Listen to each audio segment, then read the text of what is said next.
我给夫君选贴身暗位时，眼前出现弹幕：来啦，女主宝宝女扮男装的好明显啊！就是为男主选了这个暗位，女配的下堂休憩路马上开始了。我停下脚步，打量面前的人，身材娇小，皮肤白皙，原来她就是女主。我藏住心下的暗喜，随手一指：就你吧。大家好，欢迎收看皮皮听书。眼前的文字再次浮现，女配的工具人属性要不要这么明显？这么明显的女扮男装看不出来吗？女配的作用应该只能到这了，帮男主选完后就没他什么事了。被我指到后，他将头往下低了些，但依旧能看出眼角眉梢中的喜色。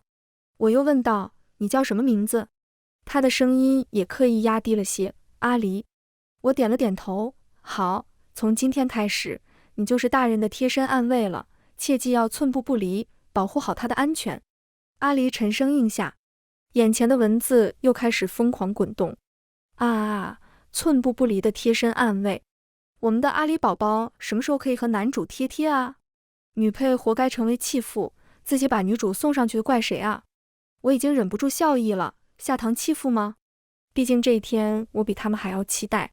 我和程寻是父母之命，媒妁之言成亲的，我不是我爹的亲生女儿。6岁前，我靠乞讨为生，可那年的冬天实在太冷，我侥幸碰上我爹，才没在冬日的大雪里饿死。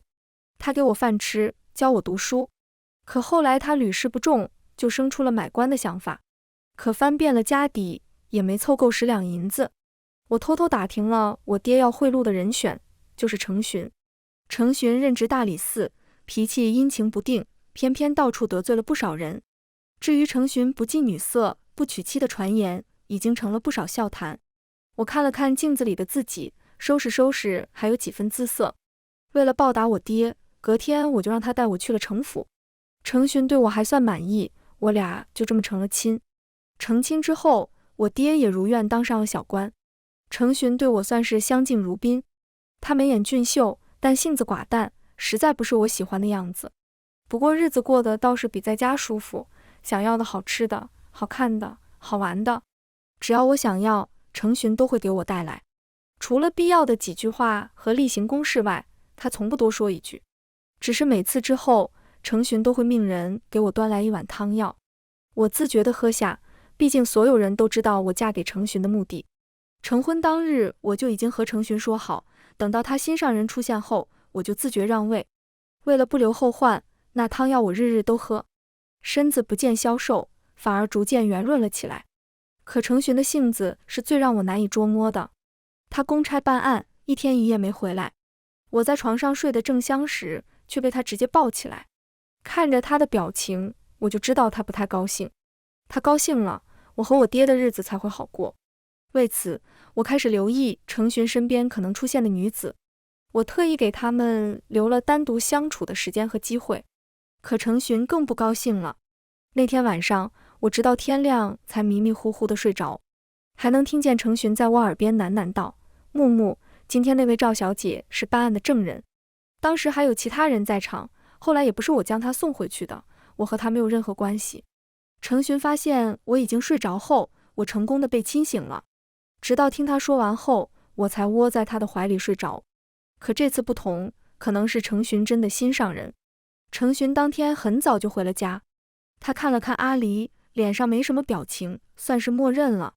现在对我们阿离爱答不理，追妻火葬场的时候可别哭啊。这就是女主的特殊待遇吧，毕竟之前那些暗卫全都被男主赶走了。吃饭时，程寻给我拿出雕刻的木偶人，一凿一刻之间还真有些我的影子，看着新奇，模样也精巧。我拿过来仔细的把玩，阿寻，你真是太厉害了，居然能找到这么好手艺的师傅。程寻的脸上总算露出几丝笑意。此时，眼前的字幕再次浮现，笑死，一个木偶就把女配拿捏得死死的了。他还不知道吧？木偶是让他自己玩的，今晚可是我们阿离宝宝和男主的主场。这样男主洗澡的时候，女配就不会来打扰他们了。我看完后吃得更香了。原来是这样，那我今晚一定给你们创造一个绝佳的时机。吃完饭后，我还在摆弄程寻带给我的那个木偶人。程寻本想和我说什么，看到我后，又自言自语道：“算了。”我抬头就看到刷新的字幕。洗澡大戏来了，我们的阿离不要害羞哦。该害羞的是男主吧，平时高冷冰山的样子，估计看到女主秒变纯情小狗了。可以了，可以了，女配今晚可以洗洗睡了。太好了。看着程寻准备沐浴，我特意嘱咐下人，谁都不许出现在程寻的院子里，听到任何声音也不许靠近。做完一切后，我想到看到的字幕，翻了翻程寻的书柜，和离书应该是怎么写的来着？小时候，爹是叫过我读书认字，字是认全了，可书没读过几本。脸嫩肤红，花倚朱栏里往风，玉炉冰殿鸳鸯锦，粉容香汗流山枕。这些是什么意思来着？怎么看着不太对？拿着书躺在床上，便没了看书的兴致。我缓缓闭上双眼，睡得正沉时，却被丫鬟起儿的叫声惊醒。夫人，不好了，您快去看看吧，大人在院子里发了好大的火。我连忙披上了衣服，就去了程寻的院子里。院子里，程寻面色果然难看至极。阿离一言不发地跪在地上，一旁的下人也都纷纷低着头，毕竟程寻的坏脾气是出了名的。我壮着胆子走上去，摊住他的胳膊，这是怎么了？怎么生这么大的气？我拉着程寻的手，才感受他的体温似乎恢复了几分，怒火也消减不少。他沉声开口道：“这就是你给我选的暗卫，连我洗澡时也要守在一旁。”我看了看地上跪着的阿离，他低着头，眼神里多了几分倔强。字幕从程寻的头上飞过，我们男主肯定是害羞了。阿离有什么错？他只不过是要贴身保护男主啊。等我们阿离真的不要你，有你哭的时候，原来是程寻害羞了，毕竟面对自己喜欢的人，表达出来的感情确实会有些不一样。我捏着嗓音开口：“夫君别生气，是我告诉阿离要贴身保护你的，要怪就怪我好了。”程寻轻叹了一口气：“那夫人可否告诉我，为何我的院子里一个人也没有？他们说是你特意吩咐，不许别人来打扰我。”我犹豫着开口：“你不是每次都不喜欢别人来打扰吗？”我这才……我的声音越说越小。程寻看了阿离一眼，他轻笑了一声：“原来是这样，只此一次，下不为例。”程寻说完后，弹幕直接炸了。我没看错吧？男主笑了。我就说男主是口嫌体正直，发那么大的脾气，心里乐开花了吧？果然还得是女主啊！女配和男主在一起那么久了，男主什么时候笑过？我看着字幕，被说的打了个冷战。程寻将我的衣服拢了拢：“好了，回去睡吧。”我看了看阿离，试探地问道：“那他呢？”程寻招了招手：“这次就算了，先让他回去吧。”我被程寻拉回了房间，才反应过来，不是说今晚我可以洗洗睡了吗？怎么还有我的事？程寻拿起我掉落在床上的书，将上面的诗句一字一句地念了出来。当时看的时候没觉得有什么，怎么从他嘴里读了一遍就变了味道？程寻将我拉至怀里：“你知道这些是什么意思吗？”我摇了摇头。程寻似乎心情不错的样子：“那我来教你。”程寻吻住我的唇，我用力推开：“不是，你不是说教我的吗？”程寻黑眸盯着我，衣裳也被忽地扯开：“是啊，我现在就在教你。”第二日，我睡到了中午才醒。醒来后，才发现程寻已经走了。启儿一边帮我更衣，一边说道：“大人早就走了，说是有公务在身，这几日可能都不回来了。”我点了点头，想到了阿离，便开口问了启儿。启儿告诉我，阿离是被程寻带走了，毕竟作为贴身暗卫，也算是他的职责。眼前的字幕又开始跳动。我说的吧，昨天还要罚老婆，今天就忍不住一起带走了。时刻要和老婆贴贴，你昨天说的规矩呢？看到老婆就全忘了是吧？等程寻这次回来，就知道女主女扮男装的事情了，到时候就该休弃女配了。我忍不住抽动了嘴角，支着头想了一会，比起休妻，还是和离的名声好听一些。按照程寻的性子，应该也会给我些银钱傍身。只是这府里那么多好吃的，金银珠宝什么的，可都带不走了。我继续翻着程寻的书柜，昨天写到哪来着？回想起昨天晚上的事情，我默默地关上了书柜。还是请别人帮我来写一份吧。请人帮我写完和离书后，我还顺道回去看了一眼我爹。我爹看见了我手上的和离书，深深叹了口气。本来也就没指望你能拴住程寻的心，可我也没想到居然这么快。我有些不好意思地低下头。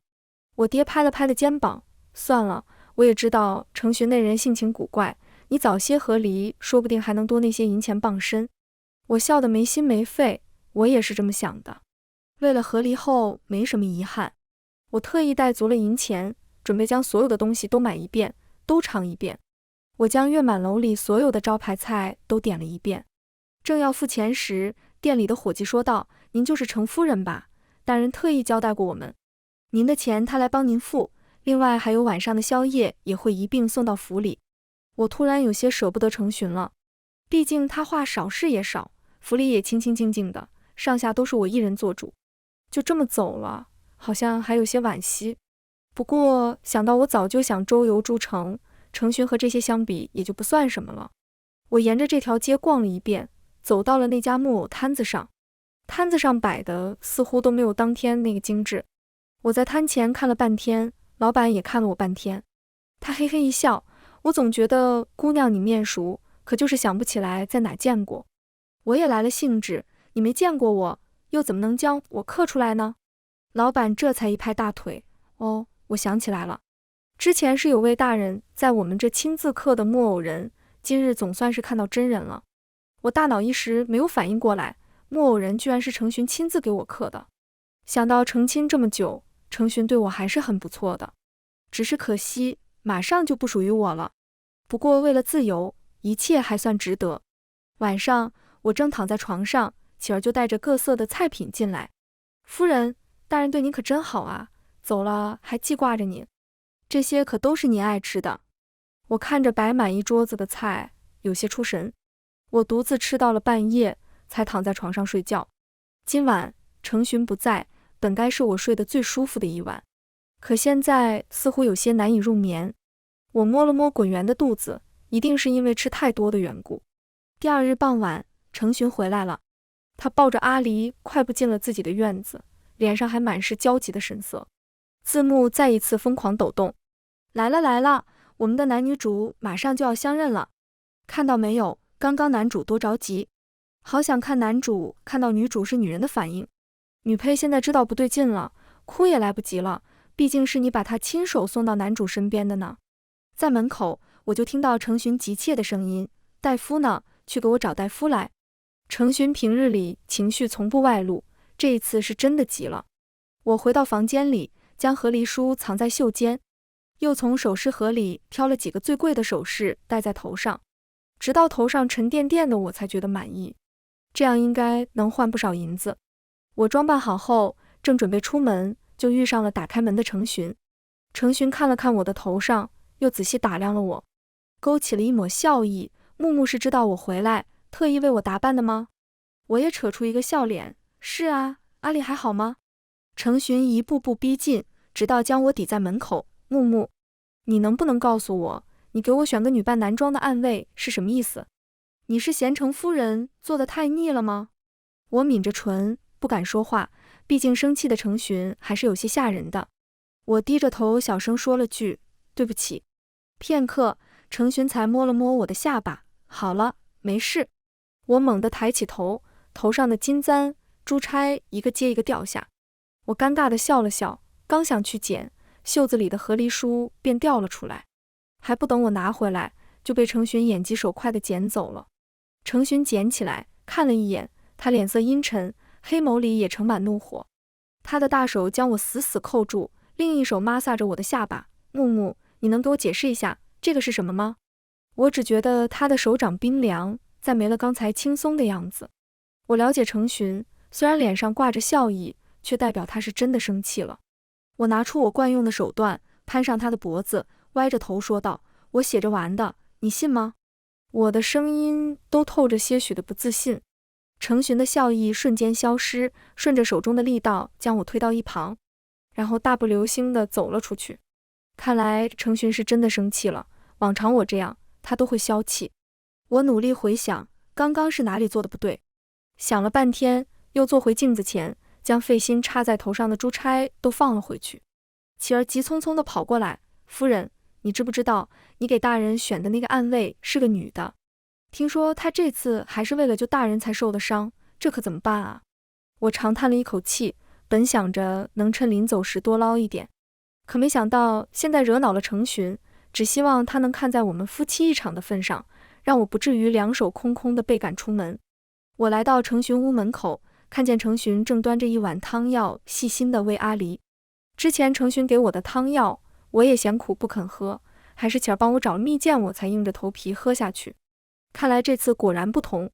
路过的下人侧身跟我问安，程寻听到后看了我一眼，就继续喂阿离。他看起来一副虚弱的模样，染血的布条丢在一旁，应该是受了严重的伤。我吩咐下人将什么珍贵药材都用到阿离身上。回屋的路上，听到下人们小声议论，听说阿离姑娘是男扮女装，混到大人身边的。咱们大人身边什么时候有过女人啊？我看她不会马上要入府了吧？她这次可是为了救大人才受的伤，在大人心里肯定非同一般了。我正听得起劲，几个下人发现了我，又迅速跑开。想到那张被程寻拿到的和离书，一瞬间愁苦就涌了上来。难道非要休妻，不肯和离吗？晚上，我在程寻书房前站了好久，才鼓足勇气进去。我小声开口，我想把和离书拿回去。程寻盯着我看了半天，想清楚了。我点点头，只要你能多给我点钱，就算是休妻，我也认了。程寻将递到空中的和离书猛然收回，然后当着我面撕得粉碎。柳木，你休想！我和程寻吵架的事情很快惊动了门口的下人。毕竟程寻一向话少，我能激起他这么大的怒火，也算是我的本事了。我被程寻赶出了书房。第二天早上，看着面前的清粥，我顿时没了吃下去的欲望。怎么，程寻不在就这么对我？我没好气地问琪儿，程寻他人呢？琪儿有些吞吞吐吐地答道，大人，他去陪阿离姑娘一起用膳了。我无力地搅动白粥，感叹道，这天选女主就是不一样啊。我拿着私藏的银钱，带着琪儿直奔月满楼。这日子真是过不下去了。我熟练地朝着伙计招呼道，还是老样子。伙计看到我有些为难，他抬手指了指2楼窗边的位置，不好意思，今天程大人已经带人来了，您要是不介意的话，不如一起。我顺着店铺伙计的方向看过去，那不是程寻和阿离吗？阿离已经恢复了女装的样子，一袭白裙衬得她清丽出尘，又带有几分病弱美人的样子。我这点眼力见还是有的，赶忙摆摆手。程寻应该正忙着和他发展感情，我可不能在这个时候去打扰他们。我转身刚想走，却被一道熟悉的声音叫住，柳木，我允许你走了吗？我抬头，程寻和阿离的目光都落在了我身上。我尴尬地笑了笑，好巧啊。无奈之下，我只能和程寻同桌而食。月满楼里的人都像看戏似的看向我们。程大人一向洁身自好，没想到这次直接带到夫人面前来了。我看这姑娘不比程夫人差呢。什么程夫人啊，还不是求官送上去的，我看这位才是程大人的心上人呢。说话间，一道道精美的菜品被端上来，程寻贴心地为阿离夹菜。你因我而受伤，该多吃点。阿离含羞带怯地低下头，又满眼深情地看向程寻。而我此时眼里更重要的是那道鲍鱼珍珠烩，这可是要提前预定的菜品，看来程寻为了阿离真是费了心思。我趁他们说话的功夫，一勺一勺又一勺，入口的瞬间，我才觉得即使被指指点点也无妨，这些已经值了。我安静的大快朵颐，除了看向一盘盘美食，再没看向任何地方。可不知是不是我的错觉，只觉得有一道炽热的目光看向我。我擦了擦吃油的嘴，看向程寻，他语气有些不耐，柳木，你就没什么想说的吗？我飞快地转动大脑，拍了拍手，哦，这次多亏了阿离姑娘，若不是你，大人怎么能平安无事呢？不知道阿离姑娘想要什么，我何大人都会答应你。阿离看了看程寻，又轻咳了2声，阿离能有幸陪在大人是我的福气，只求常伴大人身侧，不求名分即可。我赶忙说道，那可不行，不要名分怎么行，不如……话还没说完，就被瓷器碎裂的声音打断。程寻面前的酒杯被摔碎，眼神冰冷地看着我。他冷笑一声：“我的夫人还真是大度啊，与别家善妒的夫人倒还真是不同。既然夫人如此热心，不如阿离入府的事情就交给夫人如何？”虽然早已预料到这个时候，但亲耳听到程寻这么说，心里还是起了些波澜。没想到这一天来得这么快。我点了点头，刚想开口，程寻已经站起身离开。他起身的动静很大，似乎是在宣泄自己的不满。见到程寻走了，面前的阿离也变了一副脸色。他支着头笑着看向我：“姐姐知道大人是以什么身份接我入府呢？”我想了想，程寻和我说过他绝不纳妾，应该就是我将位置让给阿离吧。见我不说话，阿离十分自信地开口：“其实我见你第一眼起就知道程寻为什么会娶你，你不觉得我和你有几分相像吗？”阿离之前男扮女装倒是没觉得，现在换上女装，眉眼处倒还真有几分相似。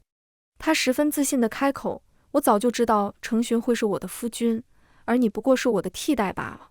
你如果乖乖听话，我会让你和你爹都能有个安身之所。否则的话……”他没说完，但话中威胁的意思不言而喻。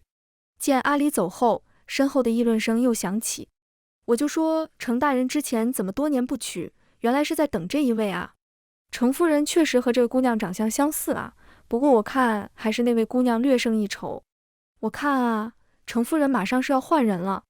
启儿试探性的开口：“夫人，您别听他们瞎说，我看大人就是一时被迷了心窍，他心里一定有你的。”我回过神，他们说了什么？刚刚走神了。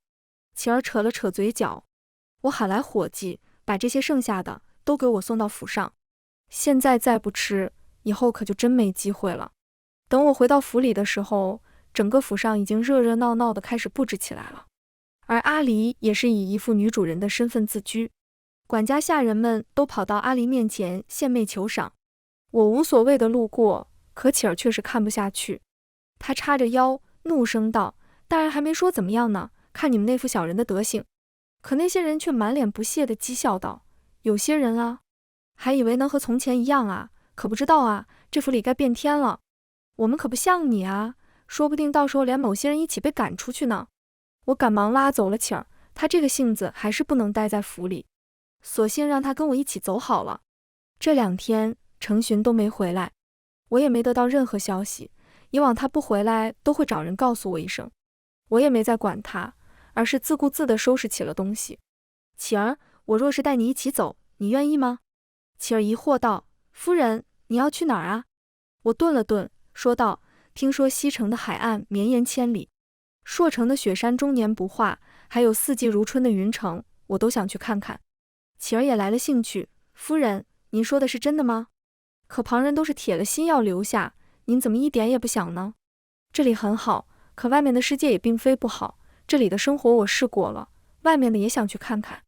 东西收拾到一半，我累了，和启儿说着话的功夫已经睡着了。次日，我在房间里就听到了外面争吵的声音，启儿正站在前面死死护住后院。管家招了招手，几个人瞬间就把启儿推倒在地。我厉声怒喝：“你们在干什么？”启儿有些委屈地说道：“夫人，他们想把这些都给铲除，可这些是您和大人一起种下的，怎么能随意铲除呢？”我看了看身后的花园，这是我嫁给程寻以来亲手种下的，本来是一片无人的废土，可我闲着没事，就将这里造成了花园。里面的秋千还是程寻帮我一起做的，可现在上面坐着的人是阿离。他略带惋惜地摸了摸秋千架子，哎，做得不错，这么拆除还真是可惜了。好看是好看，就是有些碍眼，我不喜欢。启儿不服气地说道：“大人只是同意你入府，可夫人现在还是夫人。”阿离听完掩着嘴笑了起来：“我可是用自己的命救了大人，休弃你也不过是迟早的事情。现在我就要把他们拆除，你能怎样？”我把启儿拉到了一旁。既然决定好要走，那么这府里的一切都该和我无关。只是有些可惜了，这园子里的花花草草，不少都已经发芽了。见我不加阻拦，阿离笑得更加得意。他将我招至一旁，随手朝地上丢了几块银子。你若是识相的话，今晚之前便离开，不然你爹的官路就做到头了。我平静地看着阿离，这是他第2次威胁我了。我看着掉落在地上的散碎银子，没有动身去捡。程勋随便给我买的一件东西都不止这个数，更何况我不喜欢别人威胁我。我会走，不过不是在今晚，而是要等程勋回来。况且程勋不是公私不分的人，你如果再威胁我，先走出这个家门的人一定是你。阿离朝我身后看了一眼，勾起一抹笑意，是吗？那我倒想看看我们谁会先被赶出去。他说完，就拉着我一起跳进了湖里。冰凉的湖水很快席卷了我的全身，我拼命挣扎，却只觉得自己往下沉得越来越快。一双有力的大手拉住我的衣袖，将我拽了上去。上岸之后，我才看清楚救我的是程勋。他满眼焦急地拍打着我的后背，木木，你怎么样？直到我吐出几口水，我的意识才清醒一些。我大口呼吸着新鲜空气，一旁的阿离哭诉着开口，大人，你要为我做主啊！我只不过是和姐姐多说了2句，他就将我推入湖中，他要杀了我。阿离哭得梨花带雨，程勋的目光也落在我身上。是这样吗？此时我已经再没了说话的力气。见我不说话，程勋皱着眉头，将身旁的披风披到我身上。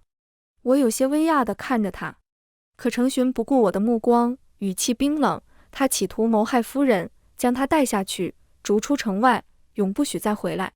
此话一出，所有人都瞪大了眼睛看着程勋，片刻才反应过来。阿离听到之后，更是不可置信地看着程勋，我对你有救命之恩，你怎可如此对我？程勋冷笑一声，你救我的计划不过是你自己自导自演的戏码罢了，现在你背后之人已经找出，留着你也没什么用了。阿离脸上满是惊恐，他还想再挣扎，怎么会这样？程勋，你怎么能这么对我？我可是……他还没说完，可却被人堵住了嘴巴，带了下去。我还从未看过程勋这个样子。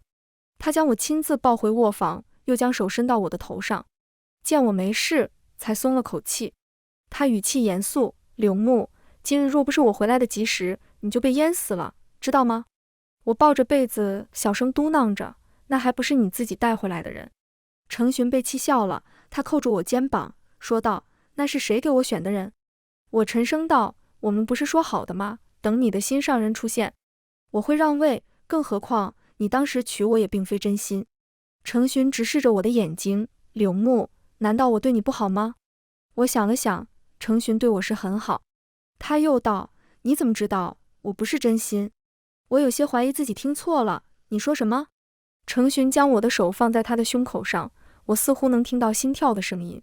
柳木，你听好了，我程勋从见到你第一日起便倾心于你，才娶你为妻。可我们不是因为交易才成的亲吗？更何况凭借程勋的样子，他想要娶妻，实在有太多比我强的人。所以你说要把阿离接回府里是骗他的，那你为什么不告诉我？他叹了口气，有些恨铁不成钢地说道，我想看看你是不是在乎我，会为我生气，可你居然想要给别人让位。我小声道，我以为你很喜欢他，所以才……程勋揉了揉我的头发，我喜欢的人只有你，别走，好吗？我知道你不喜欢被拘在这一方天地里，我已经向上面请辞，并推举了岳父大人，等交接完成后，我会陪你去看所有你想看的风景。我心里有种说不出的感觉，只觉得暖暖的，眼睛也有些发酸发胀。原来他早就知道了，原来他什么都知道。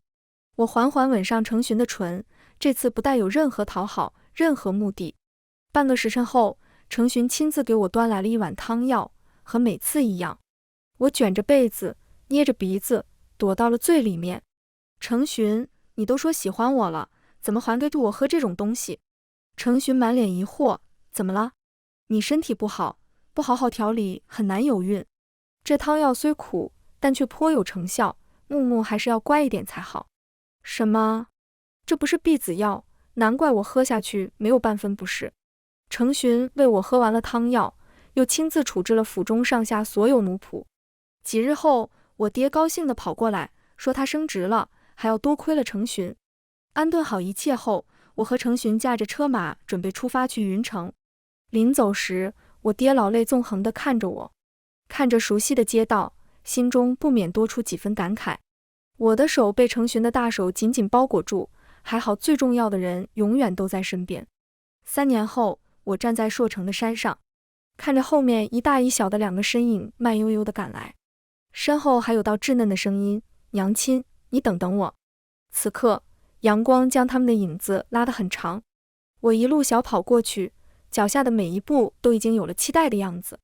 全文完，皮皮听书，感谢您的观看，每天上新精彩小说，喜欢就订阅吧。